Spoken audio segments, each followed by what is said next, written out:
Welcome back. It is Thursday, so it must be time for us to do our live broadcast for 13 Reasons Why. Right? I'm ready. I'm ready tonight. Today was a long day. I'm tired. I got here at 4 o'clock. I got here at 4 o'clock, and your car was already in the parking lot. Yeah. Not 4 o'clock this afternoon. Yeah. And you were already here. Morning. Yeah. I was here. Was on. Yep.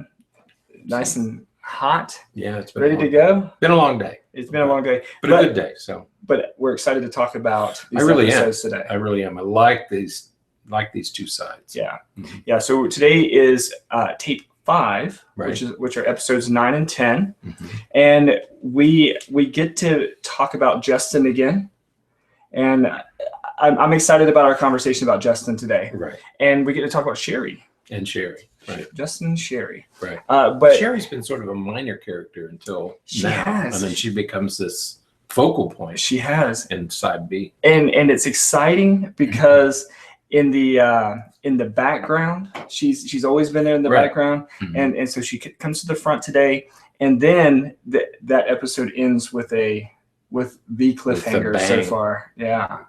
So it's going to be exciting. I was surprised that he answered the question. Yes. So, but you know what? Let's start at the beginning. Okay. All right. So let's pull up our slide, our first slide for the evening. There it is. And so we have 13 Reasons Why. Cover-ups and denials. And so tape 5, side A. Now, this is the first time since we've been watching, since this show started, right? This is the first time that the program actually starts with a disclaimer, right? That some of the scenes, some of the depictions may not be, maybe disturbing to some viewers. Right. Yeah, that's true. This was the first. Right.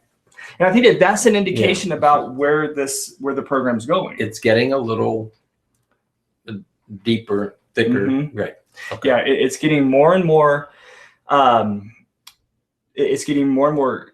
I want to say graphic, but it's not that it's so graphic as it's not so much that it's graphic as it is the content is just more and more intense, more and more sensitive. Well, until now they've talked about the legal case and what really happened. You didn't know, well, unless you watched the whole thing, right. You didn't really know what happened. Right. Suddenly, now you realize that the consequences of what they've been worried about are really serious. I mean, people could get into some really serious legal trouble, consequences, right? And so now we're beginning to understand. Wow, I can see why they're trying to keep Clay quiet. Right. They're trying to settle him down. Don't get this thing started, because the consequences to people could be pretty catastrophic. Right. Absolutely. So far we've been dealing with things like pictures petty and jealousies, and those kinds of things, and breakups, relational aggression, right? And not that those things aren't serious, but they are nothing compared to what we see today, or what we saw in this episode. Right. Now you're beginning to get an appreciation for what the real concerns are. Right. And some of these kids do have reason to try to hide some of this stuff. Oh, absolutely. Or be concerned about it. Yeah, definitely. So as we're getting more and more serious in this process into what all sort of led to Hannah making this decision, we had this disclaimer, and then the show starts with the end of the school year, end of the sophomore school year, and it begins with Hannah talking about her summer, and in her summer she's talking about how Clay is gone, so she's basically there alone. Right. And so she makes some changes, and I love some of the things that she said during that opening monologue that she often does, and she gets this haircut, which is a pretty significant haircut, right? And she talks about wanting to start the new year as a new person, start fresh. But then at the same time, what I'm interested in hearing what you have to say about this, because we didn't talk about this ahead of time. She's talking about wanting to make all these changes, wanting to make all these adjustments to things, and then she says that she doesn't want to be invisible anymore. That's right. How does that fit to you? in this from what we've seen so far? I think what we worry about is people being indifferent to us. Right. Don't either dislike me or like me, but don't be indifferent. Right. Right. And I think that's what she was talking about. She felt it wasn't that people didn't like her. She wasn't worried about that. Right. It was that they were that she was inconsequential. Right. Yeah, because I think that that's some viewers will check that out and hear that and say, well, she was anything but invisible. Right. I mean, she's walking down the hall and people are talking to her. People are, some inappropriate things. People are grabbing her and people are doing some of those kinds of things. So she was anything but invisible. But I don't think she's talking about invisible in that people aren't paying attention to her. Right. I think that she means invisible as in, like you said, inconsequential. Right. That she didn't really matter to any of them. She didn't matter to anybody. Right. And that, I think that's what bothered her. Well, sort of like we started last week's. That's a different kind of invisible. Right. That's a different kind of lonely. That's how last week started. We talked about lonely. Right. But that's a different kind of invisible. The invisible of as it relates to value. Right. And she wanted to look different. Right. And so she starts with her hair and maybe her nails, and she does all these things. And in a way, she's trying on different looks. Right. And that's what teenagers do.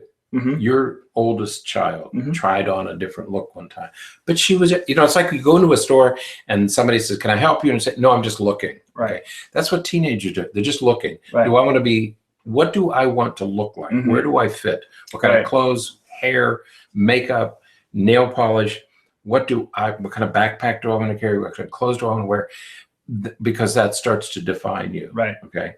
And so this is what she's doing. She's trying on a new persona. Right. Okay. Yeah, we talk about this in our book a lot. Yeah. That students or teenagers, not just students, but teenagers will try different things. Right. And most of the time they're temporary. They're just most are temporary. It's sort of like being in the fitting room, like you said, trying something on. Don't want blue or black or brown. Right. And you see these things change, and so that's one of the reasons in I think the very first episode that we talked about some of the things that the one teacher was saying about sort of the signs of suicidal risk, and she said changes in appearance. Yeah, changes in appearance can be a sign that somebody is depressed and potentially approaching some suicidal thoughts and everything. But no, that's in and of itself is not anything indicative, because all teenagers go through. My son, he's had longer hair throughout the school year and everything, and likes it for when he's playing soccer and everything. And the last day of school, like within an hour of being home, all of it is about 1/4 of an inch to 1/2 an inch long. He cut it all off, and he was like, I'll just grow it out again. And so now, if I went with the 13 reasons why signs of suicidal risk, be keeping an eye on him. We need to, oh boy. So we got to be careful. No, but it's just trying different things. Just looking. So the idea is that here she is trying something new. She's trying to redefine herself, and I think that we do this very often in our lives. We think, okay, I need a new job. That's going to start everything over. I need to move to a new house. That's going to move to a new state, a new city. We think about these kinds of major transition periods as a way to redefine ourselves. Students do this when they go to college. When I go they do. When I go to college, I can nobody there knows myself. Right. Different hair, different clothes, different way of talking. Right. True. And while there are those who can pull that off, it doesn't typically happen.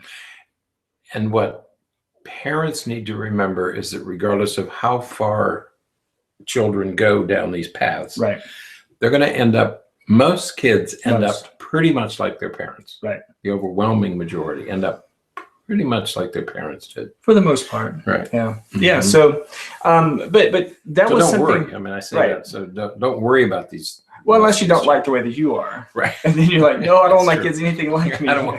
That's right. I want my kids to have a Twitter account. Oh, Noreen. So the next part, and this is another thing. This is just a episode full of little zingers. And so the next thing is Mr. Porter. So we get back to the guidance counselor, and I tell you, I get so torn about things that he says, because a lot of what he says is true. He just has horrible timing and horrible delivery, I think. So in this scene in the show, Hannah's father is there talking to him about the poem that was published in the student magazine. Right. And Hannah's dad says something to the effect of, she wrote this, and whoever wrote this, clearly is thinking about suicide. Yeah. Why didn't you do anything? And he says, well, there's nothing. I don't see anything in here that suggests suicide. And he says it talks about being lost and drowning. And he says, with stones tied to my shoes. And Mr. Porter says, lots of teens talk about being lost. You're talking to the guy whose daughter wrote that and committed suicide, but lots of teens talk about being lost. Right. Being lost. No big deal. He just has no, for a guidance counselor, he has no, you say timing. That would be an appropriate statement to make to somebody, but not to the father of the child who just killed himself. Right. Yeah. Again, it's a timing issue. Right. It's like, you just don't say that. Because again, and that's where I get torn. It's not that it's not true. Right. And so what it leaves me with is it leaves me with the impression that he took the class to learn this stuff, but he didn't really take the class about how to work with people and to interact with people. And to think about where other people happen to be at any particular time. Right. Yeah. And then because of course Hannah's dad's response. And Hannah's dad's response is, God help them if they come to you. Right. And which is true. It's a valid statement. I agree. And it's just really harsh. But what I think we need to pull from this, and it's sort of repeated a couple of times in throughout the different episodes, and that is, people at the school are there to help and to support. And we have guidance counselors, and we call them guidance counselors or school counselors. They have school psychologists there. Many of those people are very, very helpful. Right. Sometimes they're school social workers and all that. Sometimes they're very, very helpful. Right. That said, many don't have the opportunity to serve that role in schools. Right. They don't have the opportunity to do counseling in schools. And so they're monitoring tests and moving papers about. And I don't want to say that they lose those skills or lose that appreciation, but in a sense they do. They do. It's, if day in and day out, your focus is going through attendance, making sure that students are present, making sure that staff meetings are scheduled and all that kind of stuff, which is a major responsibility that a lot of guidance counselors take on. And in high school, a lot of guidance counselors spend their time focusing on the transition for students to get to college and making sure they're taking the right classes. All of that stuff is great, very important, but they just don't have the opportunity often to serve the role as counselors. We've worked in schools where the school counselor became an assistant administrator. Right. They were almost clerical tasks. And there's so many skills that they have and could use. And this guy, Porter, you always get the feeling that he's been told to be very careful about what he says because they have this lawsuit looming. Okay. Right. And so he can't, even if he had the skills and could do his job, he's sort of hamstrung by this pending lawsuit that the administrators are worried about. Right. Yeah. So it's very distracting from his, for him to be able to perform what he's wanting to perform. So I can't, you're right. Well, when you look back even to what he says before Hannah commits suicide, it's just off. He's missing, right? It's just, he's always there's a little bit off. Piece missing. And I'm going to go back. I still wish that the first guidance counselor was still there. I think things would have been very different. Yeah. The hippie woman. Yeah. The hippie woman. That, just wanted to make friends. That's all. That's all she wanted to do. Just be friends. That's right. So, you know, again, Mr. Porter is challenging. He's a challenging character, and yeah, he really is. and we're not done with him. Right. You know, there's more to come. We're going to see. You know, we're going to talk about. You know, when he was talking to Ryan. Right. And Ryan talks about, you know, sucks to be held accountable, doesn't it? And he says, "What did you say?" And then Ryan just gets up and leave. They throw these little nuggets out there and stuff. So now, one of the we talked last week. Well, I think just about every week we rave about Clay's parents because Clay's parents are. I mean, his parents are great. They're They're sort of the ideal parents, right? The most insightful, the most closely attached. Right. They really understand. They know their son. First of all, they really know this. They know him, right? And they really attend. They listen carefully. Right. They listen with their heart, not just their ears. Right. Yeah. So yes. Now, we see what we've seen so far is we've seen Hannah's parents be very emotional afterwards. Right. And even when Hannah was still alive, you know, you could see some of the closeness between Hannah and her mom and, you know, some of that kind of stuff. But in this episode, you know, we see some problems. Right. Because Hannah's parents come home and they're arguing about money. They're arguing about, you know, how are they going to keep their pharmacy open and keep it going. And Hannah decides that she wants to talk to them about going to that party. Whether she should go to the party or not. Now, did you catch it? I did. Did you catch the part where mom and dad walk in, they're arguing everything. She turns around and mom is surprised. Right. Because mom had no idea that Hannah cut her hair. Right. That was the first issue. That was, it was like, wow. So Hannah's making a lot of these decisions. She's doing a lot of these things. And her parents have no idea what's going on.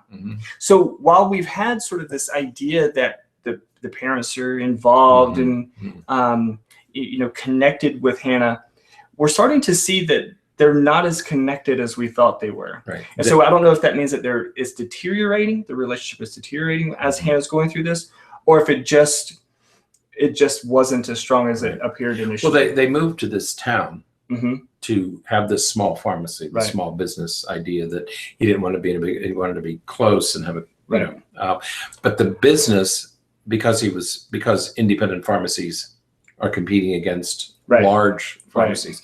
It's a constant battle. It's a constant struggle. So much of their attention and energy is about the business. And both mom and dad are involved in the business. They frequently argue about, debate things, discuss, argue about things. And so their attention is divided. Right.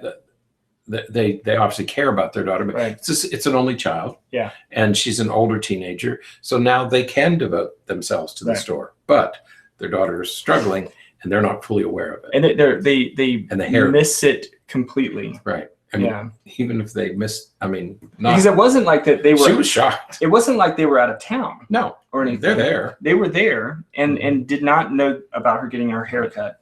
And then when she talks to them about going to the party, you know, Hannah. I think that Hannah was looking for her mom to say, no, don't go. Oh, she wanted somebody to say no. Right. I've always told my kids, if you don't want to do something, just use me. You know, say, no, my dad doesn't allow me to go. No, I'm on restriction. Yeah. I said, blame me. Right. And the kids can call me whatever they want, but I'm always a convenient excuse for you. Right. And that's what Hannah was looking for. Yeah. If her mother would have said no. And her mom was like, Hannah, go, don't go. I don't care what you do. Because she didn't know that Hannah has these struggles. Right.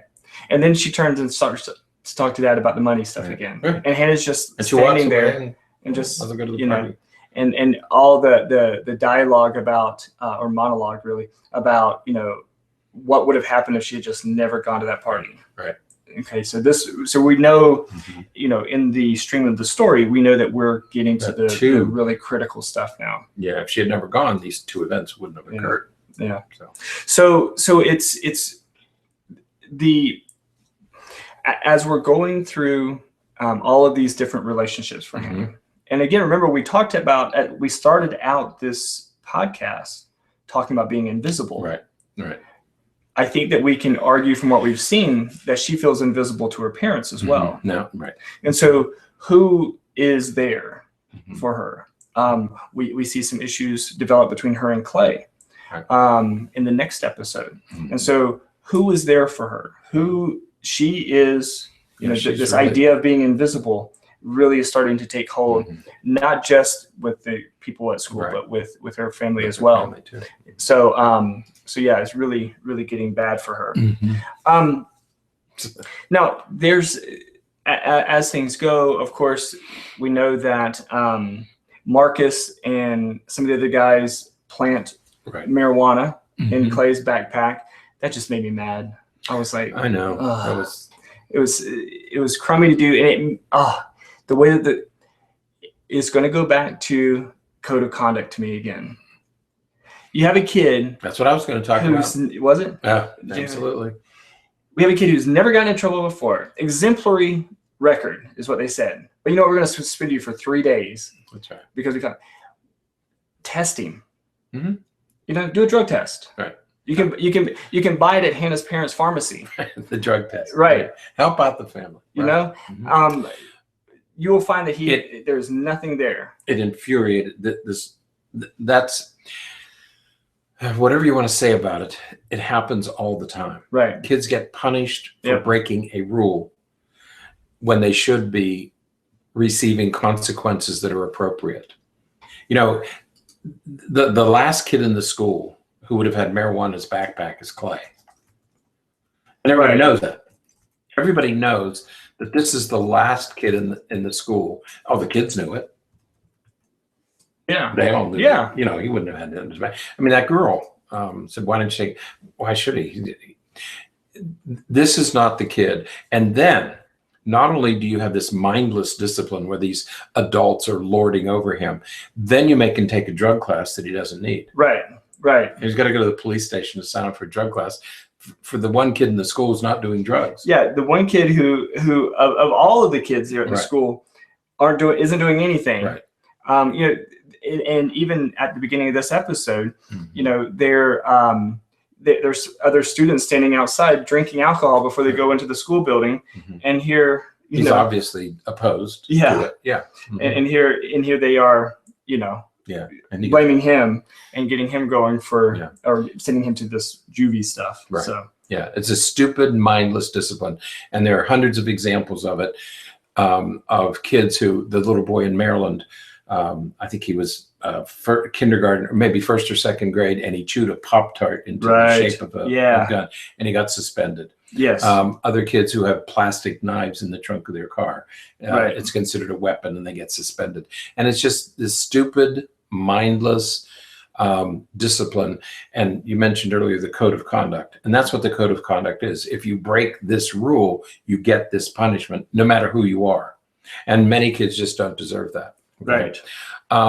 And so they go to the police station. So he's been kicked out of school. He and his mother drive to the mother, who's an attorney. That's right. Irony of irony. Drives to the police station, and they're going to go in. And Clay then poses this hypothetical question. Right. Okay. And now, which was a great hypothetical. He did a good job of trying to, ask his mom this information without saying what happened. Right. And so he asks her this very hypothetical question, and he begins to unravel a little bit for the first time, and when she asks him, does this have anything to do with Hannah's death? And then he, in a very sullen teenage way, shrugs his shoulders and walks away. Yeah. And she says, you can't answer me with a shrug. You can't answer me with a shrug. I think that's one of the classic lines in the movie. We're just glad you're alive. Right. I put it with that. You can't answer me. And I thought, what a fabulous line for parents. Right. Don't answer me with a shrug. Yeah. We need to talk. Just tell me. And again, she did the same thing that she and Clay's dad tend to do, and that is, give him space. Give him space. You know, you can't answer me with a shrug. Just give me something. But I'm not going to pound you. I'm not going to come down on you. I'm not going to punish you. Just talk to me. That's right. That's right. And then of course it's all around this time that Clay starts opening up a little bit. And she didn't say, you can't answer me with the shrug. You're being disrespectful. Right. You can't answer because I care about you. Right. You know, what a huge difference. What a different message. You know? Yeah. Absolutely. And that's what they're consistently doing with him. Yeah. Is he's made to feel that he matters. Right. You know, not that he's being disrespectful. Yeah. Yeah. So it's a wonderful sequence. And again, I want to go back to, you know, something that Clay says. Yeah. Because and we will just spend a couple minutes on this. He said he's talking to her and he goes, I did know her. You know, we worked a lot. We were good friends. Right. And then he says, I didn't know how empty it would feel. Yeah, this is obviously his first experience with death. You know, the finality of death. And that's a beautiful thing. Powerful scene. That's a good scene. Yeah, I didn't know how empty it would feel. And so I think that the thing I really wanted to emphasize with that is we often attempt to, well, let me start out this way. In the Diagnostic and Statistical Manual, if a person is experiencing depression as a result of bereavement because somebody passed away, you don't diagnose them with depression unless the depression lasts for 2 months after the incident, the event. Okay. That caveat with the diagnosis frustrates me so badly because of exactly this reason right here. Right. I didn't know how empty it would feel. And you don't know. You know, we look at these situations that our kids or we find ourselves in, and it is so frustrating when people say, just get over it. It was like 3 months ago. Right. Why are you still depressed? And why are you still thinking about it? And why are you still going on and on and on about it? Move on. Right. And it's not that easy. No. I often talk about our Jewish brethren. They have a whole year. Right. They sit Shiva for a whole year because they know that it takes time. Right. You know, so take your time and get over it. Right? Yeah. Take the time that you need. And it was just, you could, and these are sort of like hats off to the actors. The guy that plays Clay, you could see the feeling when he said it, because you know that it would hurt. You know that how bad it is, how much it hurts. Yeah. He's really hurting now. He did a good job. See it. Yeah. So it's just wonderful. Noreen says that, you know, that's what you call complicated grief. That is a very complicated grief because he hasn't been able to resolve it. No, because of all this other stuff going on. Well, there's so many other undercurrents that he's having trouble getting through the phases of the grief process. Right. So he keeps going back and forth, and you can see him denial, anger, starts to move toward resolution, and then he goes back to denial, then he goes back to anger, and he's expressing all those phases of the grief process. Yeah. Now, the last thing we're going to talk about with this episode is Justin. Yes. Well, this is about Justin. The whole thing is about Justin. We haven't even mentioned him. But we haven't talked about him yet. Yeah. You know, he gets into this discussion with Clay because of that hypothetical that Clay asks his mom. Right. He says, look, Justin, I can't go to it wouldn't matter if I go to the police anyways, because nobody can prosecute. Right. And of course, what Clay's talking about is the assault, a sexual assault that happened at the party that Hannah witnessed. Right. She felt that she should have stopped. She couldn't stop. And so she talks about how 2 people failed. This was for Jessica that night. And I think, you know, Justin's angry. Right. And I think that, you know, he says something horrible. You know, she killed herself for attention. Right.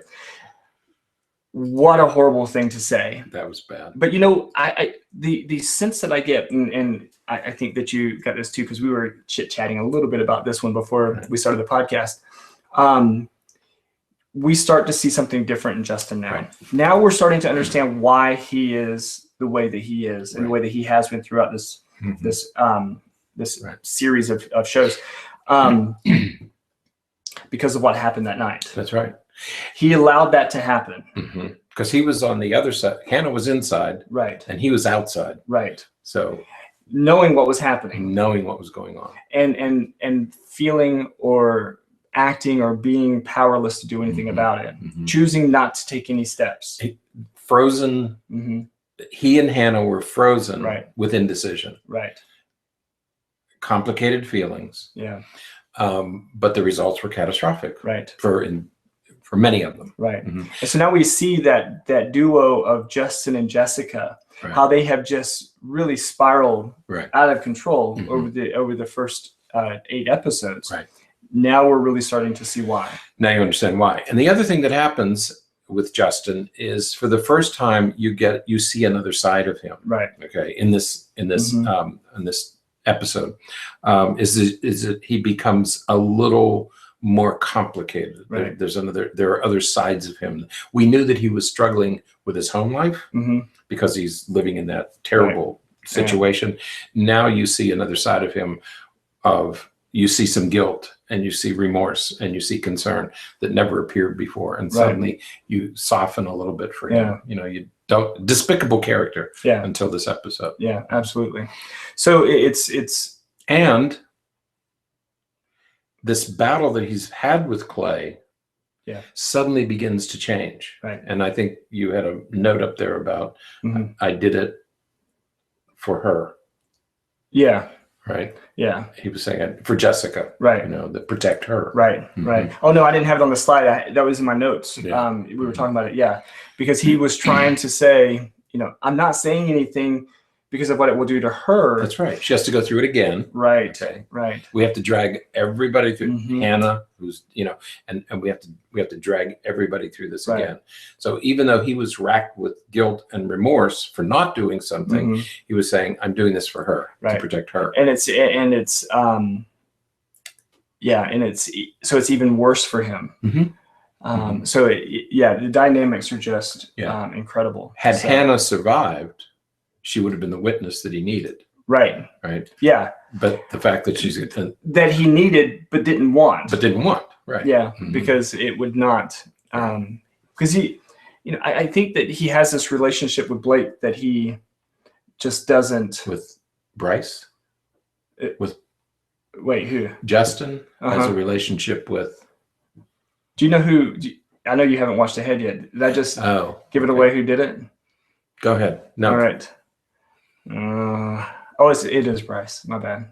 Did I say Blake? Okay, yes, it's Blythe. Bryce. It's Blythe. It's Alex. Long day. It is a long day. Luckily, that wasn't a patient name. That would have been uncomfortable. It's an elementary school. That is an elementary school. Yeah. Now we're off track. Oh, here we go. So anything else from that episode? Put your glasses on and see if you see anything else. Oh, it sucks to be held accountable. Yeah, we said that. Right. Yeah. I love that one. Ryan. And then, parents. Parties have a weird magic. And they do. It's an alternative universe where anything is possible. Right. That's how she entered the party. And it's true. This is how kids talk about, my kids, teenagers talk about parties. Something very different, something magical happens at parties. Little did she know. Right. But she's true. That's why their parties are what these kids look forward to. Yeah. It is. Yeah. They make me nervous. Oh, they do. Yeah. They're so dangerous. I mean, it's so dangerous at these parties. And you can see why. It's dangerous, but oftentimes it's a necessary experience. That's where you learn. Think about if we lived out in the savannah. Right. At some point, your 15-year-old is going to have to leave the tribe to go catch his first right. You know, that's the kill his first lion or whatever. Right. It's anxiety provoking. Right. But at some point they've got to do it. Right. They have to do it. But you can see it's fueled with alcohol and drug and so you lose inhibition and there's sex and there's alcohol and that very dangerous mix of teenagers who don't have much inhibition anyway. And you throw them all together and bad things happen. Right. Right. But they are magical. They're magical. It's an alternative universe. I can be whoever I want. It's like work. Right. Yeah, but I like this because Justin becomes multi-dimensional for the first time. Right. It's more complex than we realize. Right. All right, so let's turn the tape over. Turn it over to side B. To side B, and now we're going to talk about Sherry. Sherry. Now, you said to me not 2 minutes before we hit start on this podcast that this is your favorite episode. This was my favorite episode to date. Yeah. Why? I think because, I don't know. You just liked it. It has. I think because some of the characters got fleshed out a little bit. Yeah. Things are starting to come together, and I think I began to realize how truly important the issues are. I thought they were just teenage things and relationships and relational aggression and kids getting beaten up and getting into fights and everything. It's far more than that. Right. These kids are struggling with far more issues. We have our first death. That's right. In this episode. Yeah, and I had forgotten about him. And what I think is interesting is if we go back to a previous episode when we find out that Tony went to Hannah's house and after she was and this was the rock climbing episode. Right. Tony says, "Have you ever been to a crime scene?" Right. Clay says no. And Tony talks to him about, being at Hannah's. Oh my gosh, Tony, how old were you? And he says 17. He's like, whoa. So, what was it? No, it was a suicide. And he puts it together that it was. Here we have information that Clay was at a crime scene. But maybe he didn't consider it a crime scene. He didn't know. But he certainly saw a person who had been killed in that accident. And it's so, it just like breaks your heart. And it's probably this that contributes to why it's so difficult for him to get past Hannah as well, because he really liked Jeff. That's right. He really liked Jeff. I mean, when you think about the number of times Jeff is sort of like a Sherry character. He is just sort of behind the scenes. He was. And but Clay will mention him every once in a while. Well, Jeff told me I had to go. Jeff made him do the Valentine's dollar Valentine's thing. And so, Jeff had this backseat role in a lot of the things that Clay was doing to really try to build a relationship with Hannah. And it was, even before, Jeff, the car accident, Jeff was telling Clay, go back in there. Right. Go back and talk to her. Go back. It looked like you were going well. He goes, I know these things. I know these things. So. Well, he was an upperclassman. Right. He was older than Clay. Right. So. So one of the things, again, in our opening monologue with this, when Hannah makes that statement, when you do something wrong, you can't just ignore it. Right. And I think that is really good because you made a really good point as we were looking at this slide. You said one of the recurring sort of tendencies that we see with some of the characters in the show is that they're wanting to sort of do whatever they want to do, but completely avoid any of the accountability or consequences or anything that goes along with it. In typical teenage fashion, they want to live on the edge. They want to push the envelope. They want to drink and drive and make love with it. They want to do all these things. Little thought to what could happen. Right. And when bad things do happen, they each find ways to avoid the responsibility. Right. Okay. And this goes back to even the episode when Alex was speeding. That's right. And going really fast, and he gets pulled over, but it's his dad. It's his dad. Right. And so, and then what does Justin say in that scene? We're untouchable. We're untouchable. Right. We're untouchable. Nothing. And so we have that recurring theme here. But as you said, that is a very teenage perspective. Thing. That's right. They think they're going to live forever. Nothing bad is going to happen. I can drink a little bit and drive. I can cram for the test. I can copy somebody's homework. I can cheat on that. They just don't think about consequences. Right. It's just built into their brains. Yeah. They don't think about consequences. The sad part is when it does occur, when they do get undesirable consequence, then they want to avoid it. Right. And they seek to avoid the consequence. And I mean, again, it's like typical. We saw with Alex, when they do avoid it, it only increases the likelihood that those poor choices and bad behaviors are going to recur.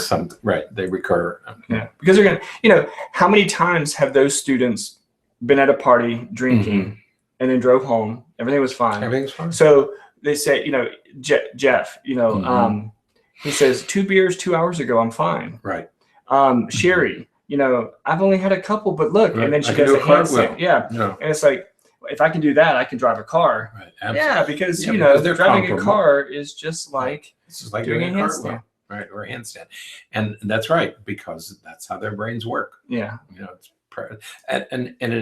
It's an accurate depiction of how teenagers think. Absolutely. So being held accountable is huge, and we did get a little bit, like you said, of that in the previous episode with Ryan talking to Mr. Porter, and he says, "Sucks to be held accountable, doesn't it?" Sucks to be held accountable. And that is sort of a prelude to something we're going to see later on in a future episode. So, I think maybe the best psychological principle that came out of this episode is when Alex was talking to Clay about being mad and sad at the same time. Right. I really, really, really, really like that. Yeah, that's that complex grief that Noreen mentioned earlier. Yeah, because when you're thinking about being mad and sad, right? I think that he's I didn't get his exact quote down, but he said something to the effect of, when you're only mad, you look back at it later and you think, man, that was really a bad thing, sad thing that happened, and you don't get to fully process. Right. And it's absolutely something that Clay's going through. He's only experiencing one of these emotions at a time. There's times when he's very, very sad. There's times when he's very, very angry. Right. But he's not pulling those emotions together to really experience what's going on and do something about it. Right. That's right. And we're going to talk about, in planning for next week's podcasts, we're going to spend all week next week talking about emotions. Are we? Well, we are now. So that's good to know. But I guess my weekend is taken care of. So we're going to talk about emotions because emotions are extremely complex, and we have this idea that you only experience one emotion at a time, right? And that's not at all true. Right. Noreen just typed what I was about to say. Thank you, Noreen. So we're going to talk about the movie Inside Out, right? Because that movie really illustrates that extremely well. I have to watch it now, even though it's animated. See, this is what I love about this, is that I'll throw these things out there, and it makes him have to watch movies that the rest of the world has watched. That he otherwise wouldn't watch. That's right. We watched it like 15 years ago. No, it came out 15 years ago. 3 years ago. Maybe 3 years ago. But it was good. It's really good. It's a really good psychological. Yeah, it really is. And it's fantastic. It's a fantastic tool for working with kids, because you can talk to them about, let's talk about how you really feel with this. So it's great stuff. Okay. So now moving on to the next thing, Clay was angry at Hannah because Jeff died, and he's like, she's just making it up. Why does it always have to just be about you? Right. And she's trying to tell him what happened. Yeah. Because she knew. Yeah. But he mistook that. Right. For she's just grieving, and she's making it about her. Yeah. Here she is once again making it about her. Right. And so we start to see that shift, and of course that's going to give us a prelude to next episode. Right. But the last big point here is the next to the last. The penultimate.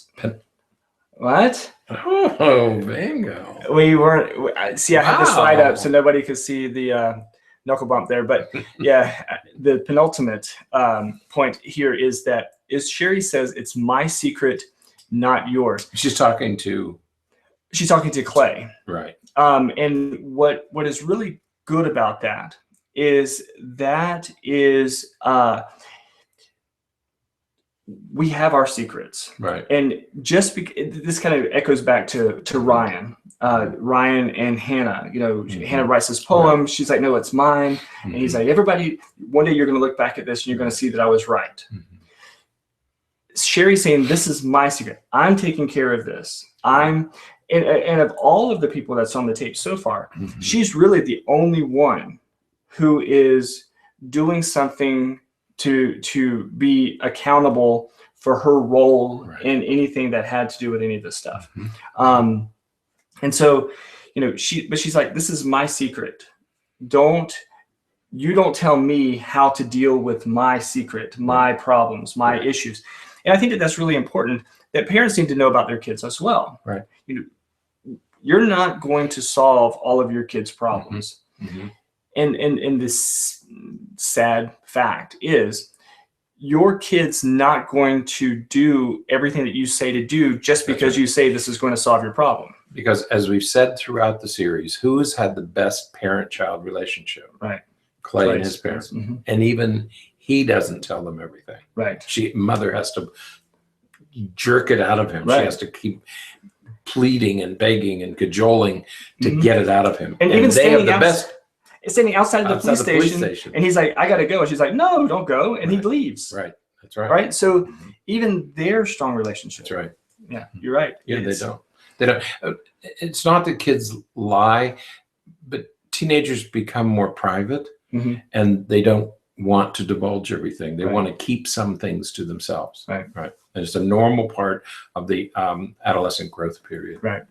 Right. So that's normal. So it is. But so don't fight it and don't punish it and don't do all just that because your kids don't. They're not going to tell you everything, but they're not supposed to tell you everything. Right. There are things that they should be allowed. That's why you don't read their diaries. Right. Those are private things. Yeah. And you don't read their diaries unless you are extraordinarily concerned. You don't do it just to see who they're dating or who they're going out with. You don't?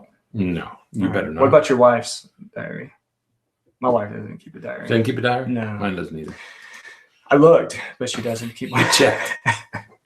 Now, this episode ends with, it is so sad because, Tony and Clay are sitting at the park and Tony walks up and says, I'll stay with you. And he goes, you don't have to. And he goes, I think I do. It's your tape. And you can see that the terror across Clay's face. Right. And Clay had to ask him a number of times and in a couple of different ways. But he basically says, knowing what you know, knowing with everything that you know now, from listening to the tapes and everything, did I kill Hannah Baker? And Tony says, he tried to avoid it. Tried not to answer. But then Tony says yes. And then this episode ends. What are they trying to do to us? What are they trying to do to us? We know. I mean, I know what's next. I don't know what's next. No. But that is Clay has been worried about that throughout. Yes. You can see his anxiety. Because he has no idea what he possibly did. Right. That would have contributed. But he's so terrified that he may have done something. Remember, he said to his mother, what if it was my fault? Right. What if I was the bully? What if I was the bully? And all along the way, and I think that it was maybe this episode or the one just before with Justin, he even says, we're really getting to some serious stuff. We're getting into criminal acts. We're getting into rapes. We're, surely. What did I do that would match with this? And then he says, knowing what you know, did I kill Hannah Baker? And he says, yes. And you everything is deflated. It's like, his worst suspicion nightmare just got confirmed. Yeah. So it really leaves us on the ledge, so to speak, for, we'll be sure to watch the next episode. Yeah.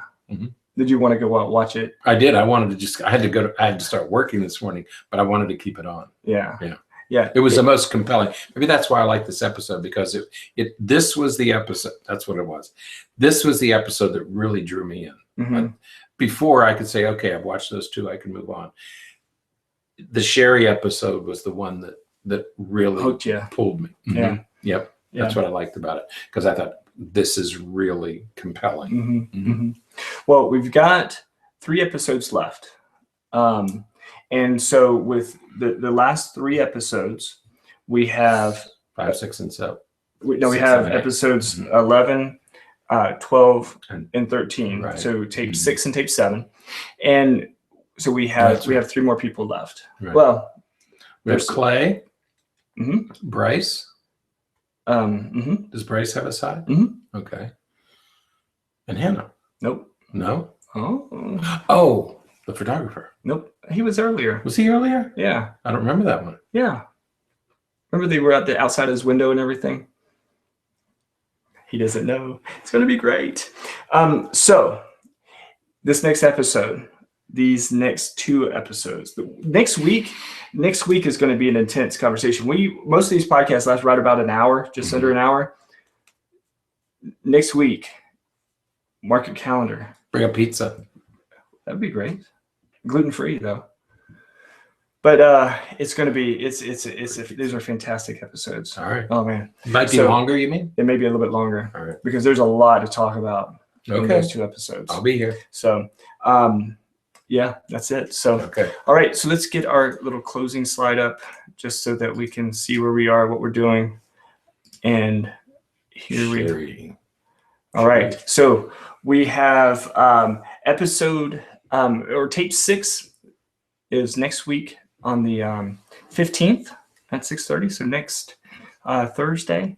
And you know what? I didn't change this slide, but we're going to do tape 7. I'll have it up next time, but it should be the 22nd. Either 21st or 22nd. I can't remember which one. If we're going to do Wednesday or Thursday, maybe that's why it's not up there yet. But yeah, we'll have that up and available for you guys next time. Okay. But this is the important one here. Tape 6, silence and assault. Oh, you don't even know what that means, Richard. So it's going to be great. It's going to be exciting. All right. It's going to be emotional.